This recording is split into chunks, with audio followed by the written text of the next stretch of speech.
Juste moi, sur l'autoroute, quand je te suivais cette semaine, j'arrivais dans les côtes, fallait que je pèse vraiment plus fort parce que le véhicule ralentissait. Non, mais tu sais, c'est comme la manette de Xbox vibre mieux que le volant.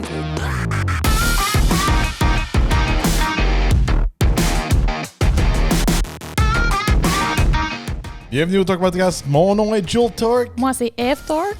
Aujourd'hui, on va vous parler des véhicules les plus abordables sur le marché canadien. C'est des petits véhicules qui se coûtent pas cher.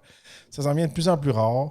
Il y a de plus en plus de manufacturiers qui en font de moins en moins, moins qu'auparavant. C'est très populaire dans les années 90, dans les années 2000, même 2010 et plus. Là, ça s'en vient très rare. Même un des véhicules les plus abordables qu'il y avait sur le marché, c'était la fameuse Chevrolet Spark. Spark que t'aimes beaucoup. Dans mon cœur. Oui. Là, on parle évidemment de tout ce qui est véhicule neuf, parce qu'on s'entend dans l'usager, il y a beaucoup de choix. Mais pour ceux qui veulent un véhicule neuf abordable, comme tu dis, le choix s'en vient très, très limité. On en a un à l'essai cette semaine. Oui, ça vient en lien avec un de nos essais qu'on a cette semaine. C'est rare qu'on essaie ces véhicules-là parce que c'est des véhicules souvent qui sont un petit peu moins populaires sur nos réseaux. C'est sûr certain que les gens, des fois, c'est plus excitant d'avoir un gros pick-up, un gros muscle car, un véhicule de luxe, ces choses-là. Mais il y a quand même un marché pour ces petits véhicules-là qui sont plus abordables. Puis c'est important pour nous de les tester. On les teste pas toutes, parce que c'est pas nos véhicules préférés. On va être franc avec vous, là.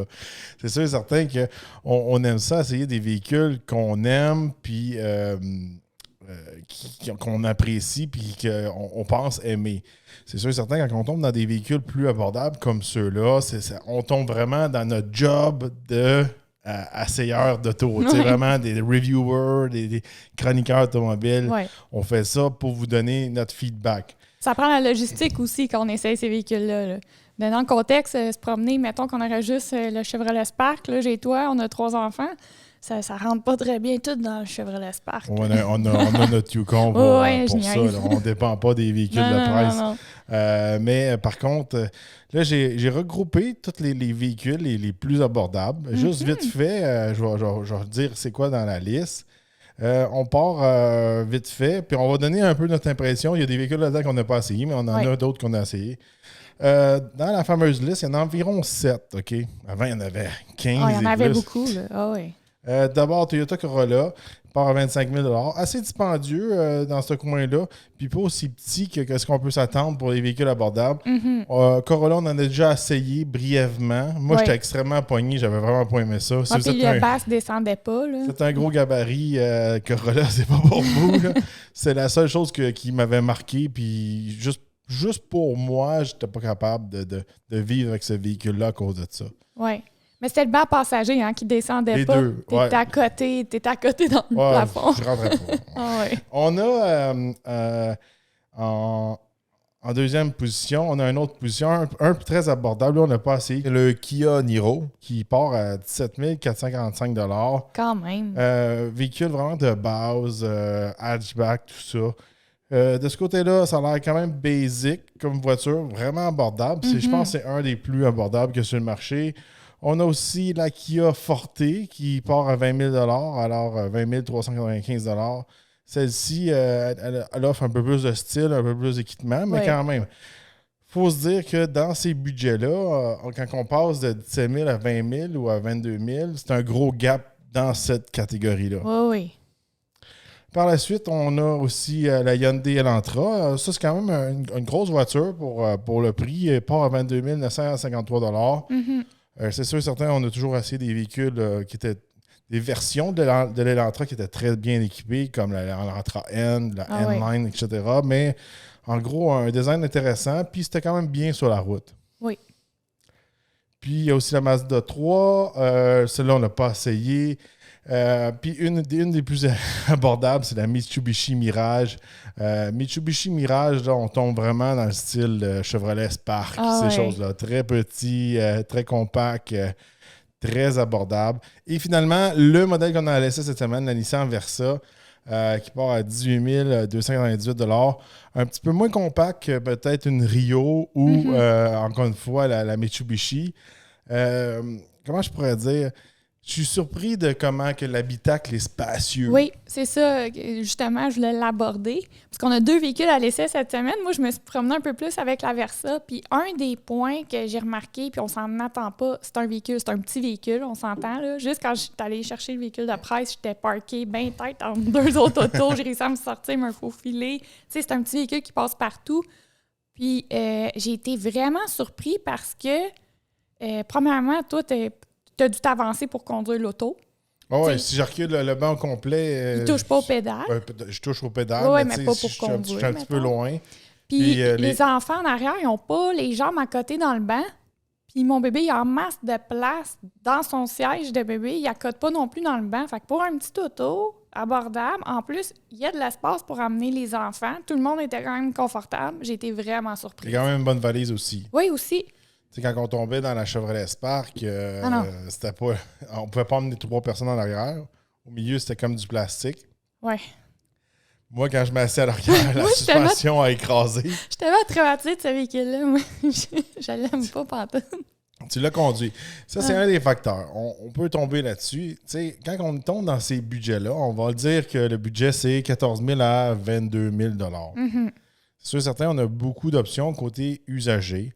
Mais des fois, en optant pour un véhicule usagé, ça vient avec son lot de problèmes. On n'a pas une garantie. Le véhicule n'est pas neuf. On ne sait pas ce qui s'est passé avec le véhicule, etc., etc. Mm-hmm. C'est un petit peu le pourquoi qu'on irait vers ces véhicules-là qui sont plus abordables.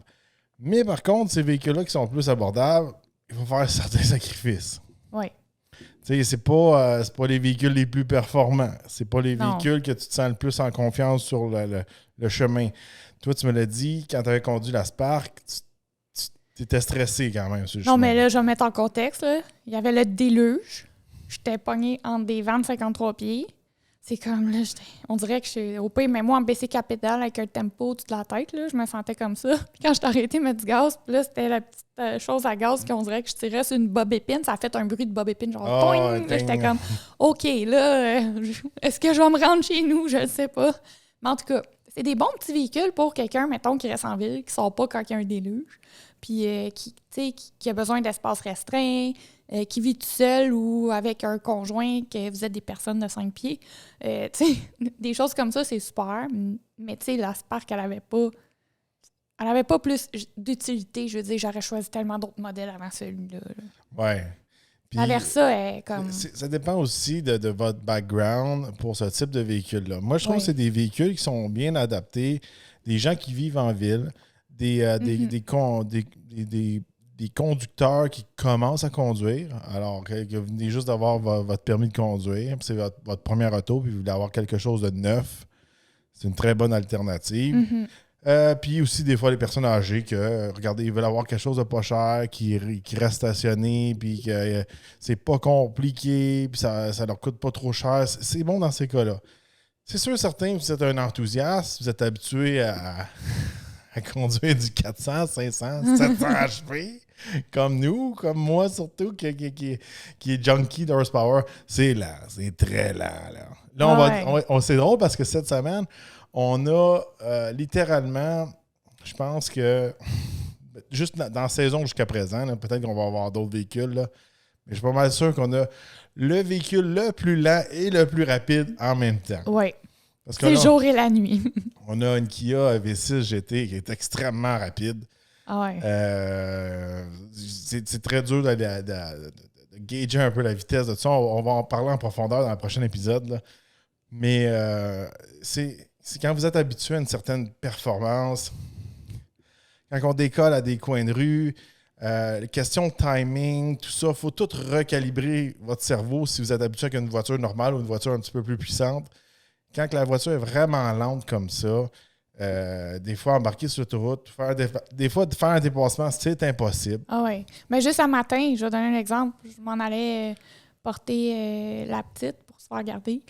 Puis j'ai comme attendu plus longtemps pour sortir de la cour parce que je savais que j'allais pas être assez rapide pour passer. Mais avant, avec le 3/4 de tous les autres véhicules qu'on essaye d'habitude ou juste le Yukon, j'aurais déjà sorti. Là, j'ai attendu parce qu'il faut faire attention. C'est un facteur qui vient quand même peser pesant parce que la nouvelle génération de véhicules électriques sont tous extrêmement rapides de plus en plus. Puis un peu trop rapide. Puis, tu sais, il y a tellement de torque dans ces véhicules-là, ça se déplace vite. Fait que vous, quand vous êtes dans le trafic avec un véhicule comme un Rio ou un Spark, ces choses-là, vous êtes vraiment en désavantage dans le trafic. Vous pouvez pas faire ce que vous voulez. Vous êtes vraiment comme avoir un certain handicap. Mm-hmm. Mais par contre, moi, je me dis, vous avez un enfant de 16-17 ans, c'est son premier véhicule, vous voulez pas qu'il s'énerve trop haut. Ben, avec ça, il a beau s'énerver, il ira pas trop vite. Non, il n'y a pas plus de power que ça. Puis, non, tout ça, c'est des choix. Tu sais, il y en a moi, je considère qu'ils sont meilleurs que d'autres dans la liste que tu as nommée, ou qui sont plus avantageux. Mais c'est tous des choix pour, mettons, justement, c'est votre premier véhicule neuf ou vous voulez juste un véhicule neuf pour vous rendre du point A au point B. Personne âgée, comme tu as dit, c'est juste utile. Le pourquoi je voulais vraiment parler de ces véhicules-là, c'est que là, de ce temps-ci, sur le marché automobile, c'est quand même difficile d'acheter des véhicules parce que les taux d'intérêt sont très hauts. Oui. On peut peut-être opter pour faire un sacrifice puis aller avec un véhicule neuf de ce prix-là, dans cette gamme-là. Avoir des paiements un peu moins chers de ce côté-là. Je n'ai pas vérifié les taux d'intérêt sur ces véhicules-là, mais ces véhicules-là, des fois, on peut l'acheter cash. Oui. Bien, des gens, là, que c'est possible. Il y en a qui ont le fameux 20 000 en banque, puis ils l'achètent cash, puis tu as un véhicule neuf, puis merci, bonsoir. Tu n'as pas payé 8 de taux d'intérêt. Ça peut être intéressant de ce côté-là, puis ça peut être une alternative. Mais ça dépend de vos priorités. Tu sais, quand on regarde des véhicules comme, encore une fois, le Spark, le Rio, le Mitsubishi, ces choses-là, en ville, de plus en plus, j'ai vu ça passer vite fait. Là, j'ai vu un article là-dessus. Il allait demander aux gens qui vivaient en ville, selon leur vignette, en tout cas, selon la grosseur de leur véhicule puis leur poids, ça allait leur coûter plus cher. Parce que, à guess qu'il y a des véhicules qui prenaient trop de place. Mais je me dis qu'avec des petits véhicules de même, ça prend beaucoup moins de place. C'est beaucoup plus facile à se stationner. Ça va vraiment avec le style urbain. Mm-hmm.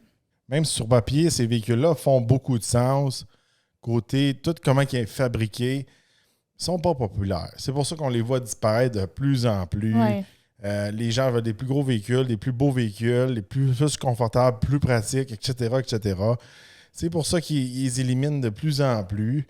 Et aussi, ils vont se faire remplacer par des modèles électriques de petite taille. Mm-hmm. Les Equinox EV et ces choses-là, je pense qu'ils vont venir jouer vraiment dans ce marché-là, même si c'est presque le double du prix. Là. Ouais. Mais tu sais, c'est un petit peu plate parce que c'est un marché qui est dur. Puis quand j'allais au Georgian College, j'avais un professeur de marketing automobile. Lui, il disait tout le temps, il rêvait d'un auto de même. Vraiment, vraiment basic, là.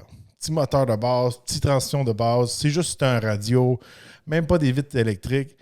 Un petit auto vraiment abordable pour monsieur tout le monde que tu achètes ça vraiment comme à 14 000 ou à 10 000. Mm-hmm. Puis c'est fiable parce qu'il n'y a presque pas d'électronique dedans. Mais le problème qu'il y a sur papier, puis logiquement, ça fait du sens. Mais les gens ne veulent pas ça. Non, c'est Ils ça. les achètent pas. Mm-hmm. On le voit, là. Avant, il y avait les Fiesta, les ci, les ça. Ça marchait bien, là.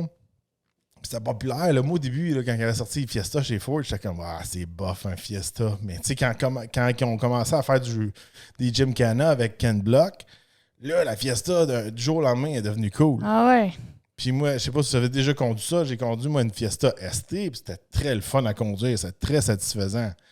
C'était le fun, ça tenait bien la route, ça avançait bien, il y avait une bonne petite transmission manuelle dedans. C'était très, très le fun à conduire. Moi, à date de mon expérience de conduite cette semaine avec la Versa, c'est certain, j'ai pas fini de la tester encore. Il y a des petites choses, des petits bugs que j'ai moins appréciés. Je vais donner un exemple, là, le line keeping assist qui vibre dans le volant là, pour dire quand tu arrives sur une ligne. La vibration, je trouve qu'elle est vraiment différente de plusieurs autres modèles qu'on essaye. Je vais m'expliquer. On dirait quasiment que c'est un jouet de mon enfant qui vibre. Je sais pas si tu comprends. Un jouet de ton enfant qui vibre. Non, mais tu comprends. Un jouet... Non, mais tu sais, c'est comme la manette de Xbox vibre mieux que le volant. Tu comprends-tu ce que je veux dire? Ça file comme cheap faut dire aussi que cette semaine, tu as la Versa full load. Tu as la SR avec tous les équipements dedans. Si on regarde dans ce marché-là, mais ça fait pas trop de sens à opter pour le modèle full équipé. Non, non. Nous, ça nous montre qu'est-ce qu'on peut avoir. Des beaux petits sièges, il est quand même confortable pour un véhicule économique. Moi, je trouve que qu'est-ce qui est bien important de ça, c'est que il est quand même spacieux. On ne fait pas un méga sacrifice sur le côté pratique. C'est ça que je trouve qui est bien du Versa qu'on a à l'essai. Mais par contre, comment je pourrais dire? Les gens, ils pensent qu'en optant pour ces véhicules-là, on va faire une grosse économie d'essence, ces choses-là. Moi, quand j'ai conduit, il avait pas l'air super, là. J'ai vu que dans les trucs qu'ils me disaient sur le tableau de bord, le meilleur résultat qu'ils ont eu jusqu'à présent, c'est 6,5 litres. Ouais. Mais moi, quand je le conduisais, je faisais du 9 litres au 100. Ouais. Mais tu sais, le problème de ça, c'est un petit peu ma faute. C'est pas la faute du Versa. C'est moi qui veux... aller plus vite. Je veux conduire normalement. Ouais. Fait que je viens avec le pied extrêmement pesant. Il faut pas oublier que ces petits véhicules-là, ils ont tellement un petit moteur, mais là, si tu commences à avoir 3, 4 personnes, des commissions dans ton véhicule... Ça paraît. Là, il rush, là. Juste moi, sur l'autoroute, quand je te suivais cette semaine, j'arrivais d'un côte, fallait que je pèse vraiment plus fort parce que le véhicule ralentissait. Moi, j'étais dans mon vaisseau spatial. Ouais, lui, il était parti. Puis là, il m'appelait. Est-ce que tu as un problème avec ton véhicule? Pourquoi tu me suis pas? Est-ce que tu es en détresse? Je suis comme non, j'ai le pied dans la panne, puis j'essaie de monter la côte. Je m'en viens. Ouais, ça, moi, c'est comme mon minimum de performance, là, c'est que faut pas que le véhicule perde de performance dans une côte d'autoroute. Ah, pas qu'il en perde extrêmement. On n'a pas des super côtes dans le coin. On en a des titres qui font des tests un peu, genre.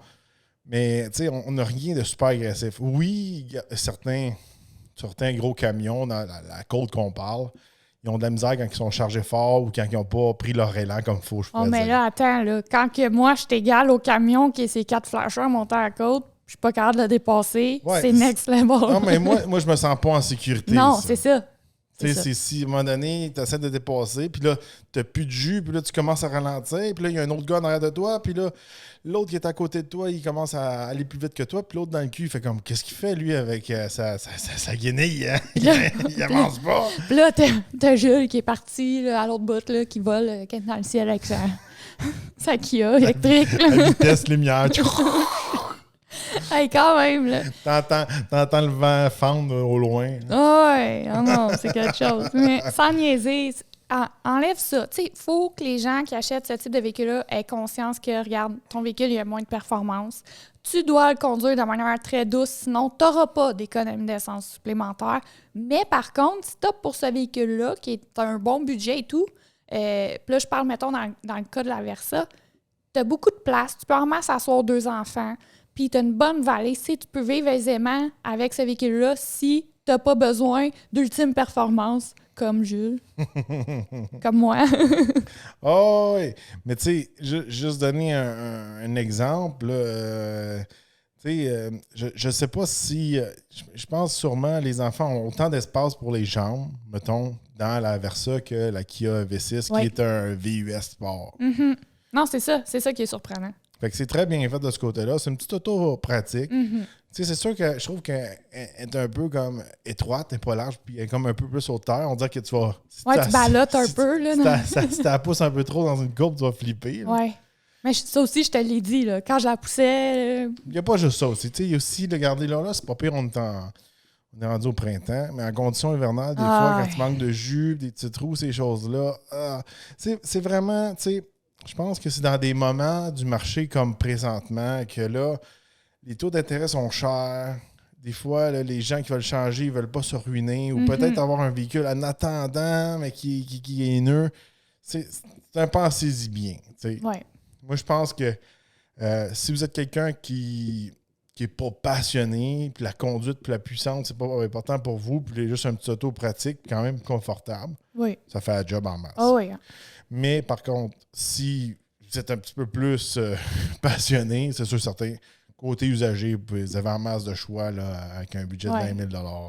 Ah ouais. Tu sais, il y en a qu'on connaît, mettons, ils veulent changer, mais il y avait des véhicules de 50 000, là, ils regardent pour en avoir plus. Tu sais, 30 000, tu sais, pour pas justement se ruiner avec les taux d'intérêt, là. Mais quand tu descends comme ça, C'est sûr qu'il faut s'attendre à avoir certaines déceptions. Mais d'un autre côté, quand c'est dans vos premiers véhicules ou vous voulez vous offrir votre premier véhicule neuf, c'est super. Ouais. Pour les jeunes ou les gens qui n'ont pas beaucoup d'expérience de conduite, je dirais dans un sens que c'est plus sécuritaire ces choix-là.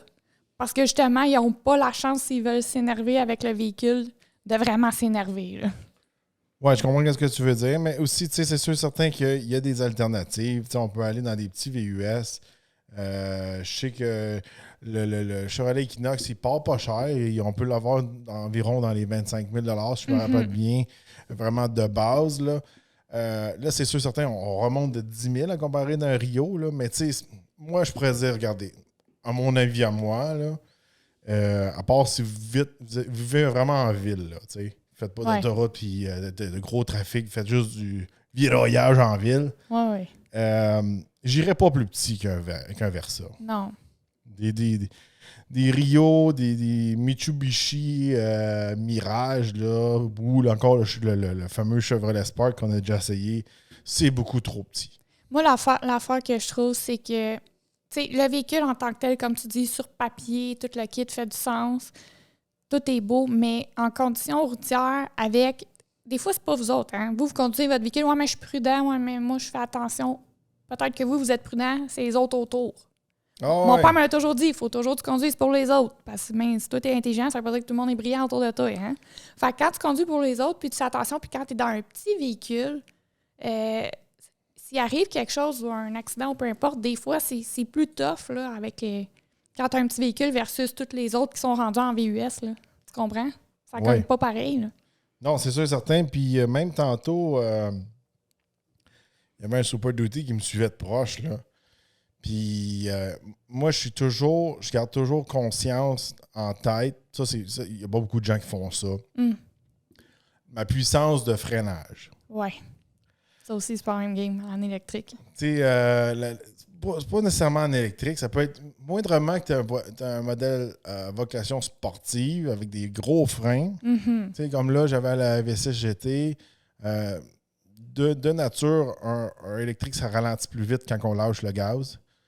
Puis, les freins dessus sont quand même bons. Puis, à chaque fois, j'ai un véhicule de performance avec des gros freins. Mais je pense tout le temps à la personne qui est en l'air de moi. Même si... Il y a une espèce de moment d'arrêt d'urgence. J'essaie toujours de penser, l'autre en arrière, il est-tu capable? Il est-tu capable? Puis aussi, on est souvent dans des véhicules neufs, fait que les freins sont top shape. Celui qui n'a pas changé ses pads, puis il a 100 000 kilos dessus, mais il ne break pas trop. Non. Même si c'est un papier char. Il y a bien du monde qui attire ça, là, aller faire leurs freins, ces choses-là. Fait que je pense tout le temps à ça. Puis tantôt, j'étais avec la V6, puis les Super Duty étaient vraiment me coller à mon derrière. Puis, j'ai ralenti de façon comme pas trop brusque. Puis il fallait que je ralentis parce qu'il y avait un obstacle qui arrivait devant moi. Mais tu sais, le Super Duty en arrière de moi, moi, logiquement, c'est sûr et certain que c'est pas tout le monde qui a comme mon computer dans ma tête, là. C'est comme, ça c'est un Super Duty, ça pèse minimum 12 000 livres, ça freine comme ci, comme ça, il est sur tel genre de pneu. Moi, ça marche comme ça dans ma tête, là. Puis s'il m'engloutit, je suis fini, tu sais. Mais comme ce que tu as fait en Floride, justement, là, j'étais en train de freiner, mais là, l'autre, lui, il réussira pas à freiner, je me tasse, puis finalement, le gars a arrêté, puis il est rendu égal à nous. Ouais, il nous a rembouti totalement, là. Tu sais, comme être en Mitsubishi Mirage, puis un Super Duty qui te rentre derrière, là. T'as pas long avant qu'il se rende à toi en avant, là. Non. Bon, juste donner des alternatives pour finir un peu notre épisode. On peut avoir aussi un Hyundai Venue, qui est un crossover, qui part à 20 649 $, qui est un petit peu plus intéressant comme petit auto, à mon avis à moi. Par la suite, on a le Chevrolet Equinox. J'avais dit 25 000, c'est 27 553 $. Bon petit véhicule, quand même pratique. Puis après ça, regardez, on tombe dans des pick-up. Là, c'est sûr, certains pick-up, ça commence à être cher. On a le Ranger qui part à 38 000. Puis après ça, il faut tomber dans du Ram 1500 classique qui part à 44 245 $. pour un 1544 000 c'est pas cher. Là. Dans le monde du pick-up à cette heure, là, c'est dur d'avoir quelque chose en bas de 55-60 000. C'est sûr que c'est un Ram classique, c'est comme un vieux Ram, là. Mais c'est juste pour vous dire qu'est-ce qui est le plus abordable. Côté minivan, il faut y aller avec le Kia Carnival, 35 795 un bon modèle. Ça fait longtemps qu'on n'a pas assez de minivan. Je vais essayer de rebooker une minivan bientôt. C'est un autre segment qui est moins en moins populaire, mais quand même qui est pratique pour monsieur tout le monde. Alors, dites-nous dans les commentaires quelle est la voiture la plus abordable et la meilleure pour vous. Est-ce que pour vous, ça vous satisfait, une espèce de Spark, Mirage, etc.?